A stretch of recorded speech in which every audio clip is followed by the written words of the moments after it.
کہ جس مدرسے کے اندر یزید کا دفاع کیا جائے گا اور یزید کو ایک ہیرو بنا کر پیش کیا جائے گا، تو وہاں کے جو مولوی صاحب ہیں، قاری صاحبان ہیں، وہ تو یزید کے کردار کو اپنائیں گے، وہ تو یزید کی سیرت کو اپنائیں گے۔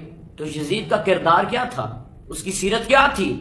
وہ سارے یہ گندے کام کرتا تھا۔ تو جو مولوی یزید کے کردار کو اپنائے گا، اس کی سیرت کو اپنائے گا، تو پھر وہ آپ کے بچوں کے ساتھ یہی کام کرے گا۔ فلہذا میری گزارش ہے آپ سے، آپ جس بھی مسلک کے ساتھ تعلق رکھتے ہیں، جب اپنے بچے کو لے کر جائیں مدرسے میں، مسجد میں لے کر جائیں، تو پوچھیں اسے کہ تمہارا یزید کے حوالے سے کیا عقیدہ ہے۔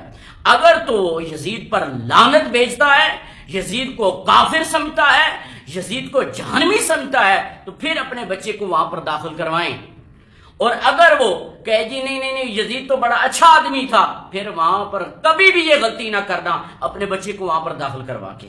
اور الحمدللہ جتنے بھی پنجتنی علماء ہیں، ان کے جتنے بھی مدارس ہیں، ابھی تک اس مدرسے سے کوئی ایسی خبر نہیں آئی۔ میں راولپنڈی کے اندر ہوتا ہوں نا، یہاں پر حضرت قبلہ پیر سید حسین الدین شاہ صاحب کا مدرسہ ہے، وہاں سے ابھی تک ایسی کوئی بات نہیں ہے، کیونکہ وہاں پر کیا بتایا جاتا ہے کہ یزید لعنتی تھا، یزید کافر تھا، یزید جہنمی تھا۔ اسی طرح قبلہ پیر سید ریاض حسین شاہ صاحب کا بھی یہاں پر مدرسہ ہے، وہاں سے بھی ایسی بات نہیں ہے۔